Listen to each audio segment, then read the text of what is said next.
উপাস্য এবং উপাসনা তত্ত্ব। আজকের আলোচনার বিষয়বস্তু এটাই, খুব ধ্যান দিন। উপাস্য এবং উপাসনা তত্ত্ব।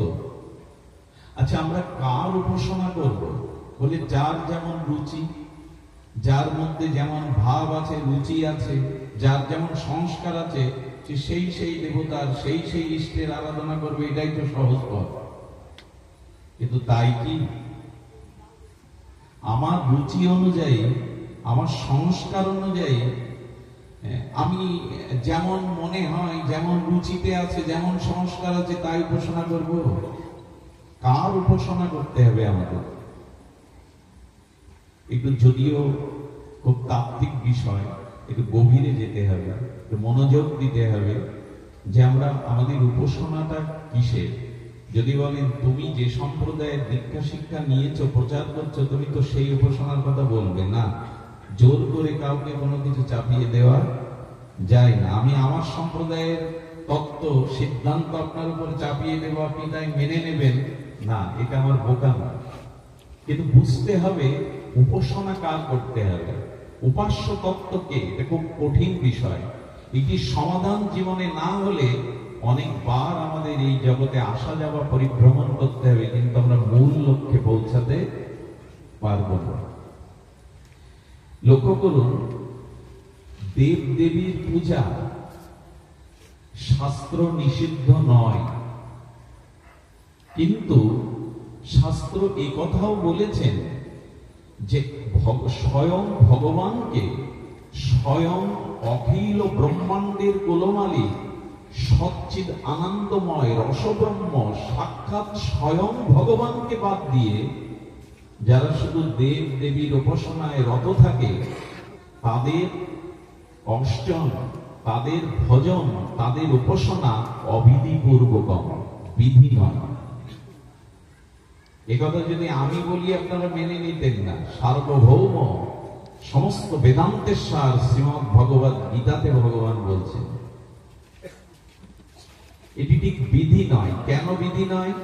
ধ্যান দিতে হবে। আগেই বলেছি একটু সূক্ষ্ম তত্ত্ব। সেটি হলো, দেখুন, যথা তরুমূল নিষেচন, ভাগবতে এই শব্দটি এসেছে শ্লোকে, যথা তরুমূলম নিষেচন।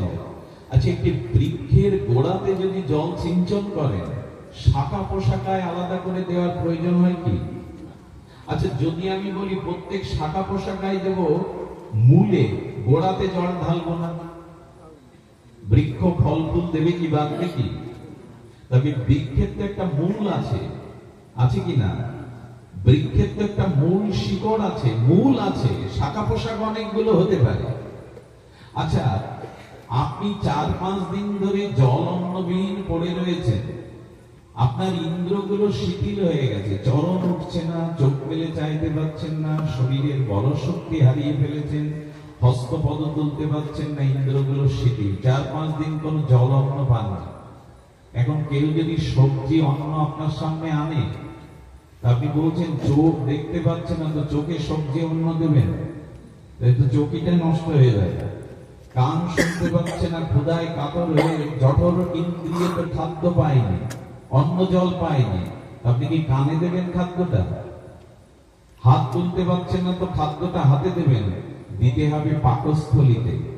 ওই খাদ্য ব্যঞ্জন যখন পাকস্থলীতে যাবে, তখন সমস্ত ইন্দ্রগুলি আপনার বলবান হয়ে সজীব হয়ে যাবে।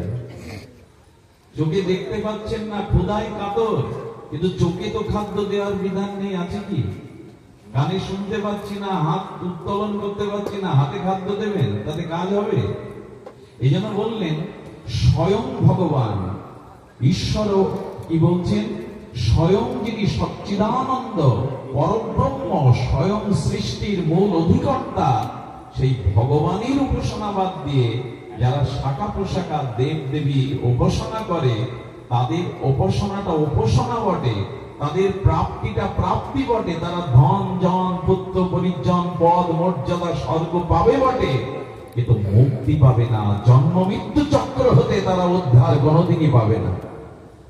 এ কথাগুলো আমার মনোকল্পিত, মন গড়া সিদ্ধান্ত নয়।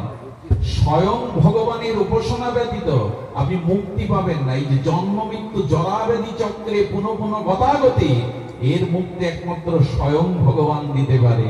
অন্যরা দেব দেবী তাদের পূজা অর্চনা আরাধনা, কাউকে যদি নিন্দা করেন, আপনি কোন দেব দেবীর নিন্দা করেন, তবে আপনার অনন্ত জন্মের পূর্ণ ফল সমস্ত ধর্ম এখনই নষ্ট হয়ে যাবে। কারো অতিরিক্ত প্রশংসা যেমন ঠিক নয়, কারো নিন্দাতেও আপনার কাজ নয়। কে কি করছে জগতে তাতে নিন্দা করে সমালোচনা করে আমার কি? কিন্তু সিদ্ধান্ত বলছে আপনি পূজা পার্বণ করুন, আপনি দেব দেবীর অর্চন করুন, পরম্পরা নষ্ট করা উচিত নয়। সনাতন ধর্ম পরম্পরা রক্ষা করছে, এই জন্য সার্বজনীন ধর্মই সনাতন ধর্ম।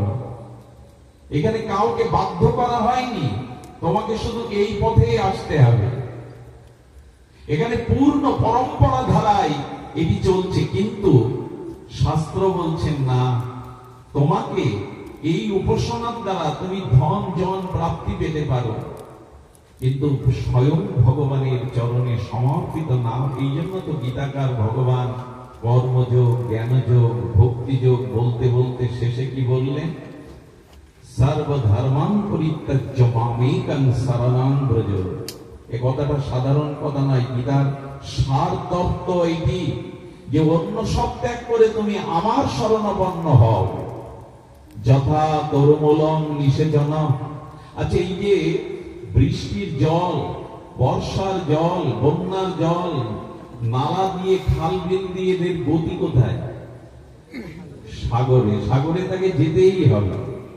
নদীর থেকে সাগরের দূরত্ব বহুতর দূর হলেও সমস্ত প্রতিকূলতা পেরিয়ে অব্যবহিতা গতিতে নদী কিন্তু সাগরে মিশবেই। তেমনি একদিন না একদিন আপনাকে স্বয়ং ভগবানের চরণে পৌঁছাতে হবে। তার আগে আপনার জন্ম মৃত্যু জরাব্যাধি মুক্তি অন্য কেউ দিতে পারবেন না। এই জন্য স্বয়ং ভগবান বলে একটি তত্ত্ব আছে, আপনাকে ধীরে ধীরে সেই উপাসনা মার্গে যেতে হবে। এইটি হলো উপাস্য তত্ত্বের মূল বিষয়।